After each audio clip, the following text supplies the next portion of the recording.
नमस्कार, मीडिया हलचल का खास शो मैं कहूंगा खरी खरी देख रहे हैं आप, और मैं हूं आपके साथ अर्पित जैन। आज मेरे हाथ में लोक कल्याण संकल्प पत्र है 2017 का, जो भारतीय जनता पार्टी ने 2017 के चुनावों से पहले प्रदेश की जनता के समक्ष रखा था। इसमें तमाम वो वायदे और दावे किए गए थे और प्रदेश की जनता को एक विजन दिया गया था कि आखिर अगर हम सत्ता में आते हैं तो उत्तर प्रदेश का विकास किस तरह से करेंगे।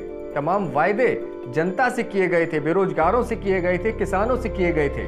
उन पर भारतीय जनता पार्टी कितना खरा उतरी है, उस पर आज हम बात कर रहे हैं। दरअसल ये लोक कल्याण पत्र 2017 भारतीय जनता पार्टी का उस समय का घोषणा पत्र है, जिसमें प्रधानमंत्री नरेंद्र मोदी और गृह मंत्री अमित शाह की फोटो ऊपर लगी हुई है, जबकि नीचे राजनाथ सिंह, कलराज मिश्र, उमा भारती और केशव प्रसाद मौर्य के फोटो हैं। अब खास बात यह है कि यहाँ पर योगी आदित्यनाथ का फोटो नदारद था। उसका कारण भी यही है कि 2017 के चुनावों में भारतीय जनता पार्टी ने अपना सीएम का चेहरा सामने नहीं रखा था, या जिन नेताओं को सीएम के दावेदार के तौर पर देखा भी जा रहा था उनका नाम बाद में सीएम की रेस से बाहर हो गया था। यही कारण है कि योगी आदित्यनाथ उस दौरान चुनावी प्रचार में भी सामने नहीं थे और भारतीय जनता पार्टी के घोषणा पत्र में भी ना तो उनका नाम है ना ही उनकी फोटो है। खैर, इससे इतर आज हम बात कर रहे हैं कि इस घोषणा पत्र में जो वायदे भारतीय जनता पार्टी ने उत्तर प्रदेश की जनता से किए थे उस पर योगी सरकार कितना खरा उतरी है।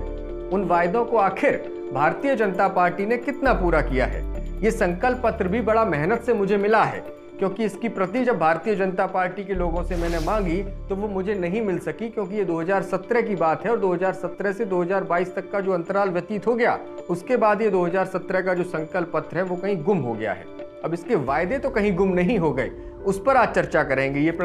ये जो संकल्प पत्र की कॉपी है ये मैंने इंटरनेट से पीडीएफ के तौर पर डाउनलोड की है और उसके बाद उसका प्रिंट आउट लिया है। 32 पेजों का ये संकल्प पत्र है, जिसमें मुख्य पृष्ठ मैंने दिखाया और सबसे पीछे अंत में राष्ट्रवाद हमारी प्रेरणा, सुशासन और विकास से अंत्योदय हमारा लक्ष्य, और इस पर फोटो लगी हुई है पंडित दीनदयाल उपाध्याय जी की। तो चलिए देर ना करते हुए शुरू करते हैं। भारतीय जनता पार्टी का जो लोक कल्याण संकल्प पत्र 2017 का है उसके अनुक्रम में 10 विषय दिए गए हैं, और ये विषय महत्वपूर्ण इसलिए हैं क्योंकि इन बिंदुओं पर ही सरकार ने काम किया है या फिर काम करने का संकल्प लिया था। कृषि विकास का आधार, ना गुंडा राज ना भ्रष्टाचार, हर युवा को मिलेगा रोजगार, शिक्षा क्षेत्र में गुणवत्ता का विस्तार, गरीबी से मुक्ति का सपना सरकार करेगी साकार, बुनियादी विकास मजबूत आधार, विकसित उद्योग सुगम व्यापार, सशक्त नारी समान अधिकार, स्वस्थ हो हर घर परिवार, महत्वपूर्ण मुद्दों पर हमारा अंतिम संकल्प। तो ऐसे 10 विषय इस संकल्प पत्र में दिए गए थे। तो बिंदुवार ढंग से अब हम देखेंगे और समझेंगे कि ऐसे कौन से वो बड़े वायदे थे जिस पर सरकार ने काम किया या फिर महज लफ्फाजी हुई है। तो देखिए, मैनिफेस्टो में किसानों के लिए क्या कहा गया था। मैनिफेस्टो का पेज नंबर 7 है और इस पर पॉइंट नंबर 3 पर अगर आप देखेंगे तो लिखा है कि आलू, प्याज और लहसुन को न्यूनतम समर्थन मूल्य यानी एमएसपी के अंतर्गत लाया जाएगा।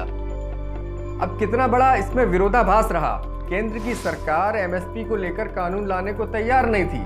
3 कृषि कानून आए, उसको लेकर आंदोलन चला, लेकिन 5 साल पहले उत्तर प्रदेश में भारतीय जनता पार्टी कह रही थी कि वो एमएसपी तय करेगी आलू, प्याज और लहसुन की फसलों के लिए। इसमें लिखा है कि किसानों को फसल मूल्य दिलाने के लिए सभी अनाज और सब्जी मंडियों को ई मंडियों में बदला जाएगा। तो अब कितनी ई मंडियों की स्थापना हुई, कितनी ई मंडी पोर्टल बने, और एमएसपी पर जो वायदा किया गया था उस पर तो मुख्यमंत्री ने शायद ही 5 सालों में कोई शब्द भी बोला हो। क्रियान्वयन तो बहुत दूर की बात। लहसुन की एमएसपी कैसे तय होगी, क्या उसका फॉर्मूला होगा, कौन सी सब्जियां हैं जो एमएसपी के दायरे में आएंगी, उनकी खरीदारी कैसे होगी, उनकी बिक्री कैसे होगी, कोई मैकेनिज्म 5 साल में उत्तर प्रदेश की सरकार ने नहीं बनाया है। दूसरा सबसे बड़ा वायदा मैनिफेस्टो का पेज नंबर 13 पॉइंट 3 और 4, जिसमें लिखा है कि कॉलेज में एडमिशन लेते ही छात्र छात्राओं को मुफ्त लैपटॉप और साल भर तक हर महीने 1 GB डेटा सरकार फ्री देगी। अब बताइए कितने GB डेटा उत्तर प्रदेश की सरकार ने छात्रों को दिया। लैपटॉप और टैबलेट की बात कह सकते हैं तो पिछले 2 महीनों में ही सरकार ने उस योजना के क्रियान्वयन में कुछ तेजी दिखाई है और टैबलेट वितरित किए गए हैं कुछ जनपदों में। अब इसमें साफ तौर से लिखा है, अगर मैं पढ़ूं, कि 12वीं के बाद कॉलेज में कदम रखते ही सारे बच्चों को हम लैपटॉप थमा देंगे। साफ साफ लिखा हुआ है। तो लैपटॉप देने की जो बात कही थी उससे क्यों मुकर गए। हालांकि अब वायदा फिर से हो रहा है कि 2022 में आएंगे तब लैपटॉप देंगे। खैर, तो देखिए पिछले 5 सालों में लैपटॉप की चर्चा नहीं हुई, लेकिन अब चुनाव आते भले ही लैपटॉप और टैबलेट की चर्चा हो रही हो, लेकिन जो डेटा फ्री देने की बात कही थी उस पर सरकार ने क्या किया, क्या नहीं किया, उसका निर्णय आप खुद करिए। उत्तर प्रदेश के हर उद्योग में 90% नौकरी प्रदेश के युवाओं के लिए आरक्षित होगी। ये बहुत बड़ा वायदा था।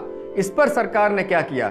देखिए, मैनिफेस्टो का पेज नंबर 12 है। साफ तौर से लिखा है कि उत्तर प्रदेश में जो भी उद्योग स्थापित हैं वहां 90% नौकरियों को प्रदेश के युवाओं के लिए आरक्षित किया जाएगा।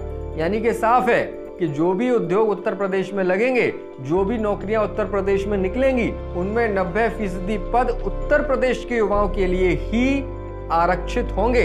इस तरह की बातें महाराष्ट्र और बिहार में भी उठी थी, लेकिन उत्तर प्रदेश में तो भारतीय जनता पार्टी 2017 में ये वायदा उत्तर प्रदेश के युवाओं से कर चुकी है कि 90% नौकरियां उत्तर प्रदेश में आपके लिए आरक्षित होंगी। लेकिन वादा भूल गए महाराज, कुछ नहीं हुआ इसको लेकर भी। इस तरह का कोई भी जो चर्चा है उत्तर प्रदेश की सरकार में नहीं हुई, ना ही इसका कोई क्रियान्वयन हुआ। एक और बहुत बड़ा वायदा इसमें मुझे दिख रहा है। 500 करोड़ रुपए की बाबा साहेब अंबेडकर छात्रवृत्ति की घोषणा उस वक्त घोषणा पत्र में की गई थी। यानी कि गरीब परिवारों से आए छात्रों की उच्च शिक्षा के लिए 500 करोड़ रुपए का एक फंड बनाया जाना था, जिसका नाम था बाबा साहब अंबेडकर छात्रवृत्ति कोष। लेकिन इस तरह का, इस नाम का कोई कोष उत्तर प्रदेश में नहीं बनाया गया। भले ही तमाम स्कॉलरशिप दिए जाने के जो दावे और वायदे हैं वो अपनी जगह हैं, लेकिन जो एक अलग कोष की स्थापना की बात थी उस पर क्रियान्वयन नहीं हुआ। और अंत में सबसे बड़ा संकल्प नौकरी पेशा लोगों के लिए, पुलिस वालों के वेतन के लिए समीक्षा आयोग का गठन करने का जो वायदा था, मैनिफेस्टो का पेज नंबर 27 में पढ़ रहा हूं। यहां लिखा है कि पुलिसकर्मियों के सेवा हालात, प्रमोशन और वेतन ढांचे की समीक्षा करने के लिए एक आयोग बनाया जाएगा। तो इस तरह का कोई आयोग उत्तर प्रदेश में प्रदेश सरकार ने नहीं बनाया है। ये बिल्कुल 100% सच मानिए आप। हालांकि इसके उलट देखा जाए तो ये जरूर हुआ है कि जबरिया रिटायरमेंट की एक नया सिस्टम उत्तर प्रदेश में देखने को मिला। एडीजी स्थापना संजय सिंघल ने एक आदेश दिया था, कहा था कि 30 मार्च 2021 को 50 साल या इससे अधिक के जो पुलिसकर्मी हैं उनकी सेवानिवृत्ति करने के लिए स्क्रीनिंग की जाए। इसका क्या मतलब है? लोगों ने तो यही माना कि इसको जबरिया बीआरएस ही माना जाए। और हालांकि कहा जाता है कि 400 से अधिक ऐसे पुलिसकर्मी हैं जिनको प्रदेश की सरकार ने जबरिया रिटायर कर दिया। इनमें आईपीएस अमिताभ ठाकुर, राकेश शंकर, राजेश कृष्णा जैसे अधिकारियों के नाम तो खूब चर्चित रहे। तो इन दावों और वायदों के दौर में भारतीय जनता पार्टी का जो घोषणा पत्र था और उसका जो निचोड़ मैंने आपको बताया, और साथ ही ये बताया कि पिछले 5 सालों में ऐसे कौन से वायदे हैं जिन पर सरकार ने काम करने की ठानी लेकिन काम किया नहीं। अब चूंकि 2022 आ गया है, फिर से उत्तर प्रदेश में चुनाव है और अलग अलग दल अपने घोषणा पत्र लेकर आ रहे हैं। समाजवादी पार्टी भी बड़े बड़े दावे और वायदे कर रही है, लेकिन क्या ये घोषणा पत्र सच में आईना है इस बात का कि आने वाले 5 सालों में उस पार्टी की सरकार अगर बनती है तो वो उसी घोषणा पत्र के आधार पर काम करती दिखेगी, या फिर महज आपको लुभाने के लिए बातें कही जा रही हैं? इसमें जनता यानी आपका रोल इसलिए महत्वपूर्ण है क्योंकि आप उस दस्तावेज को संभाल कर रखिए जो घोषणा पत्र पार्टियां आपके सामने पेश कर रही हैं, और हर साल उसको रिव्यू करिए कि क्या सरकार उस पर काम कर रही है, और नहीं कर रही है तो उस वक्त आवाज उठाई जानी चाहिए। और अगर आवाज नहीं उठेगी तो पार्टियां इसी तरह करती रहेंगी, आपको महज लफाजी के जरिए अपने वायदे और दावे गिनाती रहेंगी। और लेकिन जब हकीकत को आप देखेंगे तो पाएंगे कि 5 साल बाद ठगा तो जनता को ही गया है। तो उत्तर प्रदेश की सियासत पर लगातार हमारी पैनी नजर है। आप जुड़े रहिए, देखते रहिए।